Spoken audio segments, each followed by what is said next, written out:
E hoje eu tive a missão de vir até a casa da Sara Eulália para a gente fazer uma gostosura. Uma das receitas que está na final do terceiro concurso da Cuca em comemoração aos 76 anos da Rádio Videira. Sara, seja bem-vinda aqui ao nosso quadro na Rádio Videira, na RBV Rádios, deste importante concurso que já ganhou os corações de todos os videirenses de toda a nossa região. Conta pra gente um pouquinho da sua história e da sua receita. Bom dia, sejam bem-vindos à minha cozinha. Estou em Videira porque sou professora do Instituto Federal Catarinense, faz pouco tempo que estou aqui. Fiquei sabendo do concurso pela minha irmã. Ali nos últimos minutos do segundo tempo para fazer a inscrição, resolvi me inscrever com uma receita autoral, pensando em valorizar os produtos locais, né? Que é o pinhão e o salame. E aí, não é que deu certo, estamos na final do terceiro concurso de Cuca da Rádio Videira. Muito bem, Sara, conta pra gente quais são os ingredientes que você utiliza. Então, a receita da cuca é uma cuca tradicional, né? Uma cuca tradicional alemã que vai fermento biológico, margarina, farinha, açúcar, leite e o fermento biológico, só o recheio, né? O segredinho ali, que foi a parte autoral, que eu tô usando a linguiça colonial aqui de Tangará e também tô usando o pinhão para agregar na farofa e para dar uma cremosidade na linguiça eu também tô usando um pouco de requeijão. Pinhão, que é uma semente, né, que a gente tem na nossa cultura aqui, muito tradicional, né, das nossas árvores. Quantas coisas a gente já fez com pinhão na vida e a cuca eu jamais imaginava, né, que pudesse ser utilizado, né? E é uma cuca doce, né? Todo mundo lá na semifinal pensou que seria salgada por estar levando o salame e o requeijão e o pinhão, mas não. Então ela ficou uma cuca bem alemã mesmo, bem agridoce. Vamos lá então fazer essa receita? Você que quer acompanhar, fica com a gente. Um dos principais ingredientes é a farinha, a gente sabe, né? A gente tem a parceria com a Orquídea, que está fazendo muito sucesso, não só no concurso da Cuca, mas nas cozinhas de todos os nossos ouvintes. E hoje nós vamos usar farinha Orquídea. Bom, então para começar a gente vai fazer uma esponja para ativar o fermento. E aí para fazer essa esponja a gente vai misturar um pouco de açúcar, o fermento biológico, vou botar um pouquinho de farinha de trigo e vou botar água morna. Essa esponja é para fazer a fermentação? Isso, é para dar uma ativadinha no fermento, né? Porque como é fermento biológico, que demora um pouco para crescer, diferente do fermento químico, a gente já faz essa esponja para ele dar uma ativada e não demorar tanto no crescimento. Ainda mais agora que deu essa esfriadinha outra vez em Videira, né? A primavera de Videira. Tá o inverno que não quer ir, né? Sim. Eu vou deixar uns 10 minutinhos. E aí, enquanto a gente espera lá, a gente vai começar já a preparar a massa da cuca. E aí, para isso, a gente vai misturar o açúcar com um ovo. A Sara já quebra ali na receita, eu não tenho essa coragem. É verdade, né?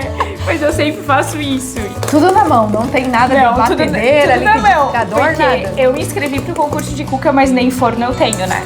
Eu tenho uma panificadora e aí depois, quando eu fui selecionada pra semifinal, meu Deus do céu, e agora? Aí eu fui na casa da minha irmã assar e agora eu trouxe o forno dela pra cá pra gente poder fazer essa filmagem.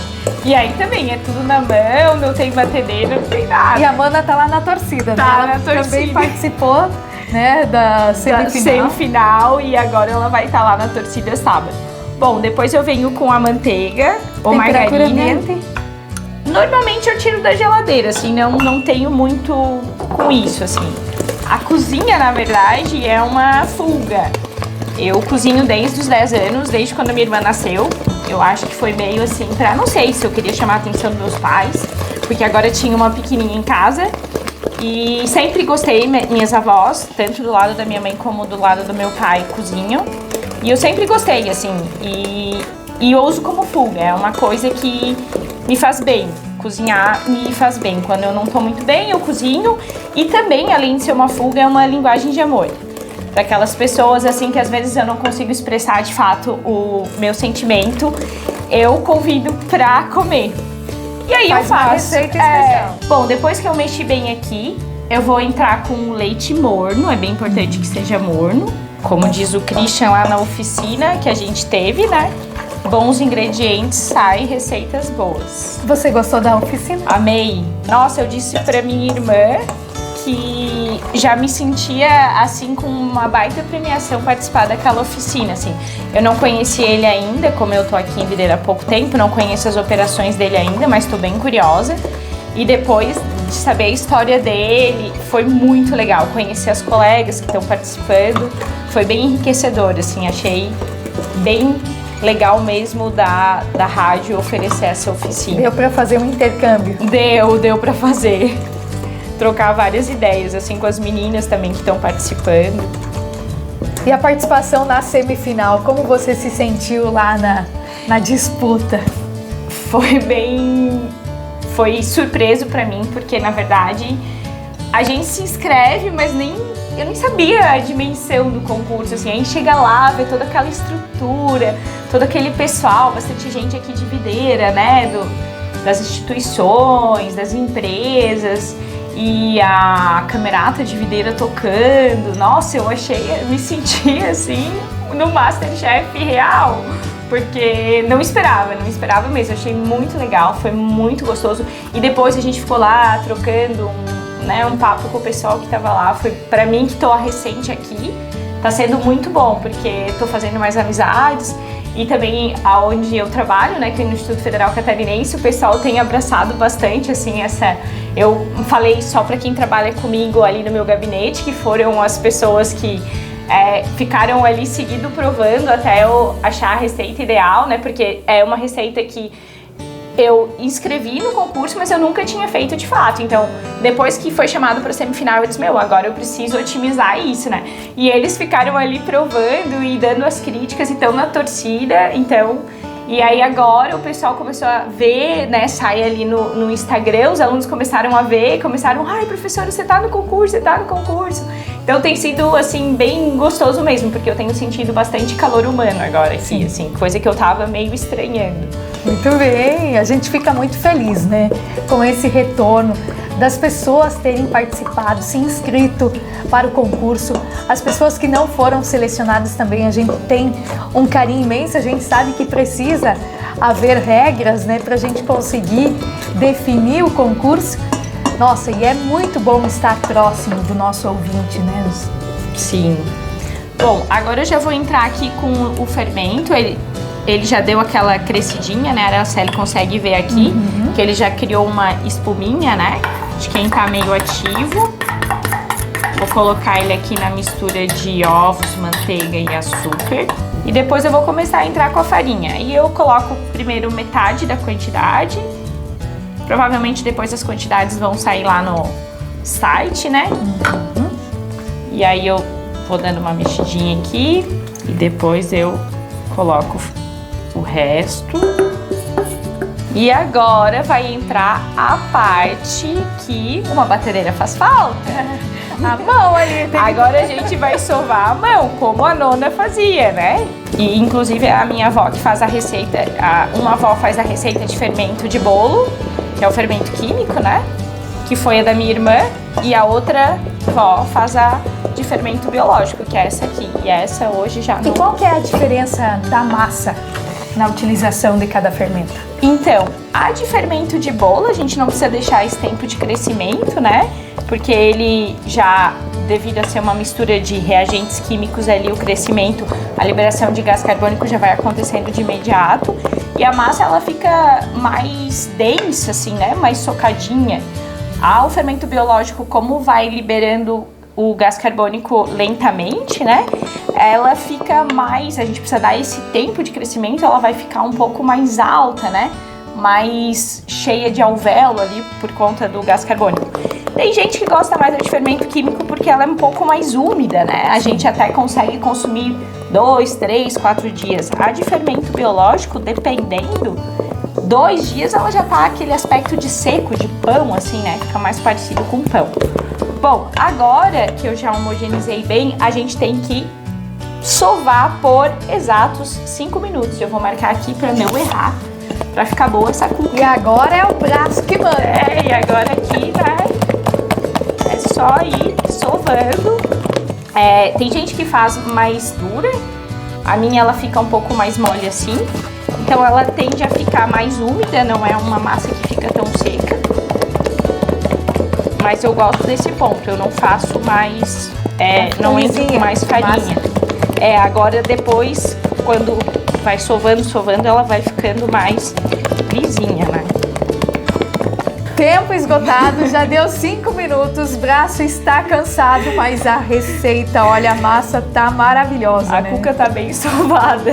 Uma textura linda, né? Sim, ela fica bem, né? Ela fica cremosa, né? Fica bem, ela fica muito parecida, na verdade, com uma massa de cuca de fermento químico, assim, mole, mais lisinha. Bom, aí agora, depois que a gente faz essa parte aqui, tem que esperar dobrar de volume, né? Para o fermento biológico aí conseguir fazer a nossa massa crescer, ficar depois uma cuca bem fofinha. Quanto tempo? E aí, normalmente, com temperaturas de 20, 23 graus, 30 minutos ela já dá certo. Mas esses dias aqui em Videira tem demorado um pouco mais. Então, a minha dica é, sempre que dobrar de volume, o suficiente pronto. Já. Então a gente vai deixar dobrar de volume. Você deixa assim normal? Coloca algum? Normalmente eu vou cobrir, né, com pano ou com plástico, deixar em lugares mais quentinhos. O Christian deu uma dica bem legal, que é colocar dentro de uma caixa de plástico, né, para fazer aquelas estufas de crescimento. Mas como eu não tenho, eu vou deixar aí no tempo, né, só cobrir e deixar crescer. Bom, o tempo já está mais ou menos equilibrado com a quantidade que necessitava. Será que já cresceu? Bom, a gente pode ver, a nossa massa já dobrou de volume aqui, né? Já tá bom. E aí agora o próximo passo é colocar no refratário onde a gente vai usar para assar a cuca. E aí eu vou usar uma forma, né, untada, eu costumo untar ela aqui para depois... Com margarina tu untou? Eu untei com óleo e farinha normal. Às vezes eu uso papel, tem gente que usa aqueles desmoldantes, mas eu ainda uso a maneira clássica. Bom, aí eu vou passar para cá. Eu costumo botar sempre 1/3 de massa, porque eu não gosto de cuca muito alta, eu gosto que a cuca fique mais baixinha, para que não fique tanto bolo para pouco recheio. Então eu gosto da cuca mais tipo alemã mesmo, uma cuca mais baixinha. Então eu boto normalmente 1/3, porque ela vai crescer ainda mais um tempo, e aí depois no forno ela ainda tem mais um estourinho, né, por conta da temperatura. Então nessa fase é só organizar a massa. Exatamente. E deixar crescer. Crescer. Então agora que ela já tá aqui, a gente vai deixar mais um crescimento até dobrar de volume de novo. Normalmente demora 30 minutos, mas aí com as nossas temperaturas baixas pode ser que demore um pouquinho mais. Mas a dica de novo é, dobrou de volume, já pode seguir com a cobertura. E olha só, agora nesse processo nós vamos utilizar a massa que já está crescida. Então ela já dobrou de volume outra vez aqui na forma e agora a gente vai passar para a parte da cobertura, né? Que é onde a gente vai usar aí a parte autoral, que é um requeijão cremoso. E aí a gente já tá aqui preparado. Eu boto no bico aqui para ficar um pouquinho mais fácil de espalhar, porque o requeijão ele é um pouquinho denso, né? Então eu vou botar um requeijão aqui por cima, de maneira bem generosa. Sem economia. Sem economia, para ficar bom, né? E aí eu vou dar uma espalhadinha nele aqui também. Nessa hora você pressiona a massa, não tem problema. Não, eu não faço força, eu só dou uma espalhadinha para não estourar as bolhas, né, de crescimento aí, o gás carbônico que foi gerado no crescimento. As bolhas fazem parte do processo. Sim, para ficar bem alveolado assim a massa, né? Ficar bem fofinha. E aí eu vou entrar com o nosso, né, carro-chefe aqui, que é a nossa linguiça artesanal. Também bem generoso, né? Pra dar aquele sabor. Eu vou deixar dar um tempinho. Enquanto isso, eu vou colocar o nosso forno já para pré-aquecer e fazer a farofa para pôr por cima. Ela tá ali, enquanto o nosso forno tá aquecendo, a gente vai preparar a farofa. E a farofa é uma farofa tradicional, né? A gente usa aí a farinha, o açúcar, a manteiga. E aí eu vou misturar aqui com a mão. Mão na massa. Mão da farofa. Na farofa. A noz moscada. E a noz moscada eu tô usando lá da GR, que mandou pra gente. Olha, beijo pra Bruna, nossa mandou parceira. Pra gente aí uma noz moscada. Mandou várias coisinhas, né? Canela, açúcar de baunilha. Mas aqui na minha receita eu tô usando a noz moscada. E também entro com uma casquinha de limão siciliano pra trazer um pouquinho de acidez pra receita também. E agora vamos colocar em cima da nossa cuca. Farofa vai por cima do salame. Por cima do salame, pra manter, né, a umidade do salame. Se eu deixar o salame por cima, ele acaba secando, né, com a temperatura do forno. E aí ele vai ficar duro, assim, né? Com uma textura não muito agradável. E como ele tem gordura, então, para manter a gordurinha dele aqui dentro, eu boto a farofa por cima. Agora que a nossa cuca já tá pronta, a gente vai colocar no forno. E aí no forno ela leva normalmente em média de 25 a 30 minutos numa temperatura de 160 graus. Passados 25 minutos, tá aqui a nossa cuca assada já, né? A cuca que já tá na final, a cuca de salame colonial com requeijão cremoso e a nossa farofa de pinhão. Gente, eu vou contar pra vocês aqui, ó, que o aroma está maravilhoso. Sabe aquele aroma de salame mesmo, lá da casa da nona, do nono, do vô, da avó? Uma delícia. A grande hora mais esperada é agora. Provar a cuca. Vamos lá? Bom, a cuca tá quente ainda, né? Normalmente a gente dá um tempo, deixa esfriar pra ela ficar mais firmezinha, mas vamos ver aqui como é que ela tá. Ela tá bem se quebrando toda. O sabor, assim, ó, só pelo aroma a gente já sabe, né? Que deu certo. Tá aqui a nossa cuca, que vai aí sábado pra final. Às 14 horas, na Rua Coberta, nós aguardamos você, junto com a Sara Eulália e todos os outros 5 competidores, para comemorar os 76 anos da Rádio Videira. Também, claro, para saber quem faz a melhor cuca aqui do Meio Oeste. Sara, muito obrigada pela participação. Obrigada a vocês.